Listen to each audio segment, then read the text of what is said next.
ကျွန်တော်မှာတငယ်ချင်းကောင်မလေးတယောက်ရှိတယ်ငယ်တငယ်ချင်းဖြစ်လို့သူနဲ့ကျွန်တော်ကပြောမနာဆိုမနာတွေဆိုလဲမမှားပါဘူးကိစ္စတစ်ခုခုရှိတိုင်းဘလို့အကြောင်းအရာမျိုးမဆိုသူကပွန့်ပွန့်လင်းလင်းနဲ့ကျွန်တော်ကိုရင်ဖွင့်လေးရှိပါတယ်အဲ့လိုနဲ့တနေ့မှာတော့ကျွန်တော်ကသူ့ကိုနင်ဘလို့ယောက်ျားလေးပုံစံကိုသဘောကျလဲလို့မေးလိုက်ပါတယ်သူကကျွန်တော်ကိုပြောပြပါတယ်ငါကစိတ်ရင်းကောင်းတဲ့ကောင်လေးဂယုစိုက်တတ်တဲ့ကောင်လေးကိုပဲကြိုက်တယ်လို့ပြောပါတယ်ဒီလိုနဲ့ပဲနောက်တစ်ပတ်လောက်နေတော့သူချစ်သူရနေပြီလို့ကျွန်တော်ကိုပြောပြပါတယ်သူကစစ်လိတ်တောက်တက်ပြီးမိမပွေတဲ့အပေတေဆေးပဲတယောက်နဲ့တွဲနေတယ်ကျွန်တော်တောင်မှဘာလို့လဲဒီကောင်မလေးယူသွားလို့လားဆိုပြီးထင်ခဲ့မိပါသေးတယ်အမှန်တကယ်ကမဟုတ်ပါဘူး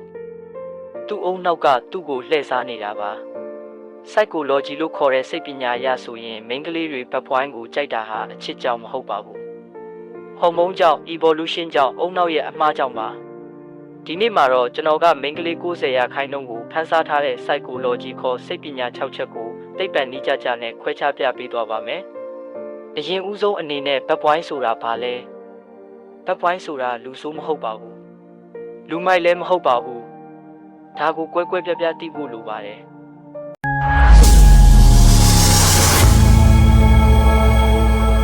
ဘက်ပွိုင်းဆိုတာရိုးကိုချိုးဖောက်ပြီးနေတဲ့သူဘသူကိုမှဂယုမဆိုင်တယ်လို့နေတတ်တဲ့သူအပြစ်ရှိနေတယ်လို့နေတဲ့သူအနေရရှိတယ်လို့လေးနဲ့စိတ်ဝင်စားဖို့ကောင်းတဲ့သူကိုခေါ်တာပါဥပမာအနေနဲ့ပြောပြရရင်ကိုပွိုင်းကကောင်မလေးကိုထမင်းစားဖို့ခေါ်တဲ့အခါကောင်မလေးကိုထမင်းစားပြီးပြီလားလို့အရင်မေးတတ်ပါတယ်ဘက်ပွိုင်းကကြတော့ကောင်မလေးကိုထမင်းစားဖို့ခေါ်တဲ့အခါမှာတော့ကောင်မလေးရဲ့စိတ်ဆန္ဒကိုအရင်မမေးပဲလာငါနဲ့ထမင်းသွားစားရအောင်လို့ဆွဲခေါ်သွားတတ်ပါတယ်ဒီအခြေအနေနှစ်ခုကိုကြည့်ရရင်တော့ကိုပွိုင်းကကောင်မလေးကိုခွင့်ပြုချက်တောင်းပြီးမှနောက်ကနေလိုက်တတ်ပါတယ်ဘက်ပွိုင်းကကြတော့ကောင်မလေးကိုခွင့်ပြုချက်မတောင်းမဲရှေ့ကနေဥဆောင်သွားတာကိုတွေ့ရပါတယ်စိတ်ပညာမှာဒါကိုလွှမ်းမိုးနိုင်သောနာခံသူ dominant submissive လို့ခေါ်ပါတယ်ဒါဆိုဘာလို့မိန်းကလေးတွေကဘက်ပွိုင်းကိုပိုရင်ခုန်နေရတာလဲအကြောင်းပြချက်နံပါတ်1 confident ဘိုင်းရက်လို့ခေါ်တဲ့ယုံကြည်မှုဟာဆွဲဆောင်မှုအရှိဆုံးအရာပါHarvard University ရဲ့သုတေသနအရဆွဲဆောင်မှုမှာရုပ်ရည်က30%ပဲပါပါတယ်။ confident က60%ပါပါတယ်။ဘက်ပွိုင်းရဲ့အကြီးဆုံးလက်နက်က confident အပြည့်အဝရှိမှုပါ။ကိုပွိုင်းကကြတော့ငါသူ့ကိုကြိုက်တာသူသိရင်စိတ်ဆိုးမလား။ငါရုပ်ဆိုးနေလို့လားလို့တွေးနေတော့မှပဲဘက်ပွိုင်းကငါကမိုက်တယ်သူကငါ့ကိုကြိုက်မှလို့တွေးပါတယ်။မိန်းကလေးတွေက confident ရှိတဲ့ယောက်ျားလေးကိုအရန်ကြိုက်ပါတယ်။ဘာလို့လဲဆိုတော့ evolution ကြောင့်ပါ။ဥပမာအနေနဲ့ပြောရရင်လွန်ခဲ့တဲ့နှစ်ပေါင်း300တုန်းကတောထဲမှာကြောက်တတ်တဲ့ယောက်ျားကကြားနဲ့တွေ့ရင်ထွက်ပြေးမှာပါမကြောက်တတ်တဲ့ယောက်ျား confident ရှိတဲ့ယောက်ျားကမှသူတို့ကိုကာကွယ်ပေးနိုင်မယ်လို့ယုံကြည်ထားကြပါတယ်ဒါကြောင့်မိန်းကလေးရဲ့အုံနောက်က confident ရှိတဲ့သူကိုဒီကောင်ကငါ့ကိုကာကွယ်ပေးနိုင်မယ်လို့အော်တိုတွက်လိုက်တာပါဒါကို psychology လို့ခေါ်တဲ့စိတ်ပညာမှာ elo effect အကျိုးသက်ရောက်မှုလို့ခေါ်ပါတယ်တကယ်တော့ဘက်ပွိုင်းတွေကတကယ် confident ရှိတာမဟုတ်ပါဘူးတခါတလေဟန်ဆောင်တာပါဒါပေမဲ့ကောင်မလေးတွေကဟန်ဆောင်တဲ့အရာကိုတော့အုံနောက်ကအစ်စ်လို့ထင်ပြီးကြိုက်သွားတာပါအကြောင်းပြချက်နံပါတ်1 dopamine effect တကယ်တမ်းကျတော့ဘက်ပွိုင်းကမူရစ်ဆေးလိုပါပဲ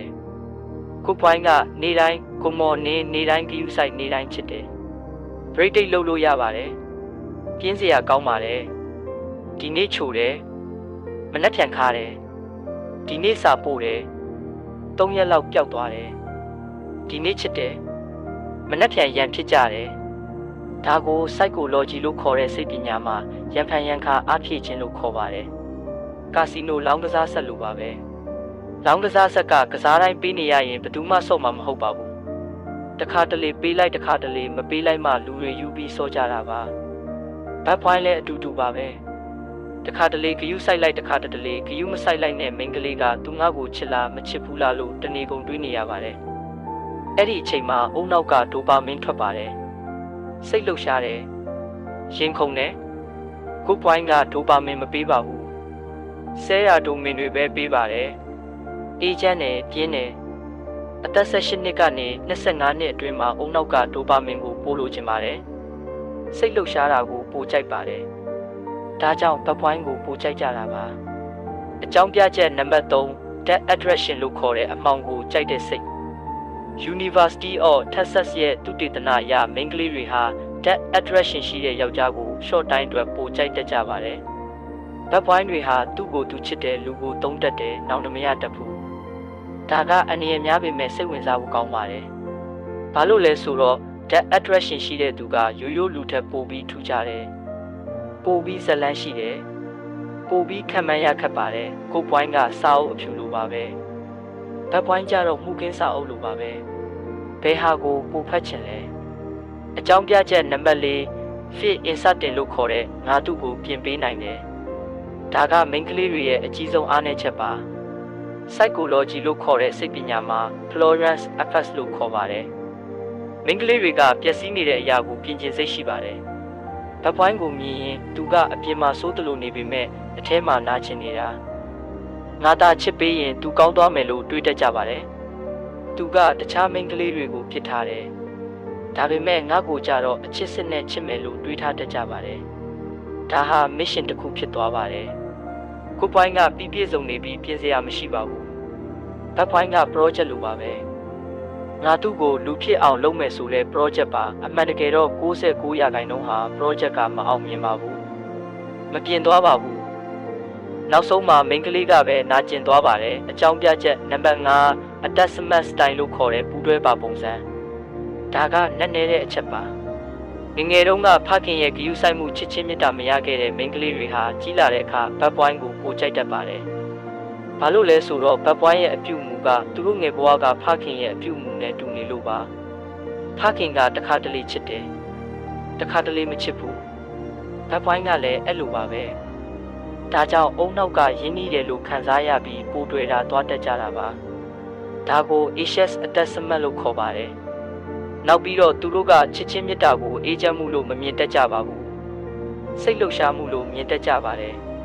ကိုပွိုင်းရဲ့အေးချမ်းမှုကသူတို့အတွက်ပဲပြင်းစရာတယ်လို့ယူဆတတ်ကြပါတယ်ဘက်ပွိုင်းရဲ့ဓမ္မကမှသူတို့အတွက်အချစ်လို့ထင်တတ်ကြပါတယ်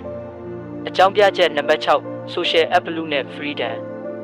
ဘက်ပွိုင်းကလွတ်လပ်ပါတယ်ရိုးကိုချိုးတယ်ငါကြိုက်တာငါလုပ်မယ်ဆိုတဲ့စိတ်ရှိပါတယ်အထူးသဖြင့်မိဘကချုပ်ချယ်ထားတဲ့မိန်းကလေးတွေမှာ freedom ကိုတအားလိုချင်စိတ်ရှိပါတယ်ဘက်ပွိုင်းနဲ့နေရင်လွတ်လပ်တယ်လို့ခံစားရပါတယ်နောက်ပြီးဘက်ပွိုင်းဟာလူအများစုကတတိထားမိတဲ့သူပါလူတိုင်းကသူ့ကိုကြည့်နေတတ်ပါတယ်သူနဲ့တူနေရင်ကိုယ်ပါထူးခြားသွားတယ်လို့ခံစားရပါတယ်ဒါကို social absolute လို့ခေါ်ပါတယ်ဒါဆိုကိုပွိုင်းတွေဘာလုပ်ရမလဲ professional ဖြည့်ရှင်းချက်ကဲကိုပွိုင်းတွေစိတ်တက်မကြကြပါနဲ့သူတေသနာအရမိန်းကလေးတွေကအသက်18နှစ်ကနေ25နှစ်ကြားမှာဘက်ပွိုင်းကိုကြိုက်တယ်တွဲတယ်နာကျင်တယ်ပြီးတော့အသက်26နောက်ပိုင်းကိုပွိုင်းကိုယူပါတယ်ဘက်ပွိုင်းက boyfriend material ကိုပွိုင်းက asset material ပါဒါဆိုကိုပွိုင်းကဘာလုပ်ရမလဲဘက်ပွိုင်းပဲလုပ်ရမှာလားမဟုတ်ပါဘူးဘက်ပွိုင်းကကောင်းတဲ့အချက်ကိုယူပြီးဆိုးတဲ့အချက်ကိုပြရမှာပါယူရမယ့်အချက်တွေကတော့ confidence ကိုယူပါဘက်ပွိုင်းလိုယုံကြည်မှုရှိနေပါမိန်းကလေးကိုတက်တက်ကြည့်ပါရှေ့ကနေဥဆောင်ပါလာသွားရအောင်လို့အရင်ပြောပါအားလားသွားမလားလို့ခွင့်ပြုချက်မတောင်းပါနဲ့ဘက်ပွိုင်းရဲ့ mission ကိုယူပါဘက်ပွိုင်းကအကုန်ပြောပြတတ်ပါတယ်24နာရီ online မှာမနေပါနဲ့ကိုဘဝကိုဝါဒနာကိုပန်းတိုင်ကိုကိုအတွင်းစိတ်ထဲမှာပဲရှိနေပါစေမိန်းကလေးကခမ ्या ကိုခမန်းရခတ်မှစိတ်ဝင်စားမှာပါအပိုးတွေမဖြစ်စေပါနဲ့ morning ကိုနေ့တိုင်းမပို့ပါနဲ့တခါတလေ surprise လုပ်ပါရုတ်တရက်အပြင်ထွက်ခဲ့ပါလို့ခေါ်ပါရီစရာပြောပါဆက်နောက်ပါမိန်းကလေးတွေကစိတ်ရင်းကောင်းတာကိုမမုန်းတတ်ပါဘူးပြင်းမှုကောင်းတာကိုမုန်းတတ်ကြတာပါအနှစ်ချုပ်ရရင်တော့မိန်းကလေးတွေဘာလို့ဘက်ပွိုင်းကိုကြိုက်လဲအထက်မှာကျွန်တော်ရှင်းပြခဲ့တဲ့အချက်6ချက်ကြောင့်ပါဘက်ပွိုင်းကခဏတာရင်ခုန်ဖို့ကောင်းတယ်ဒါပေမဲ့တသက်တာနေဖို့မကောင်းပါဘူးကိုပွိုင်းကခဏတာပြင်းဖို့ကောင်းတယ်ဒါပေမဲ့တသက်တာနေဖို့ကောင်းပါတယ်အကောင်းဆုံးကဘက်ပွိုင်းပဲဖြစ်ဖြစ်ကိုပွိုင်းပဲဖြစ်ဖြစ်အဓိကကကို plus k စိတ်ရှိနေဖို့လိုပါတယ်ဒီဗီဒီယိုကိုကြည့်ပြီးအတိတစ်ခုရလိုက်မယ်လို့မျှော်လင့်ပါတယ်အခုကြည့်နေတဲ့သူတွေမှာရောကိုပွိုင်းလားဘက်ပွိုင်းလားဆိုတာကို comment မှာမှတ်ချက်ပေးခဲ့ပါဦးနော်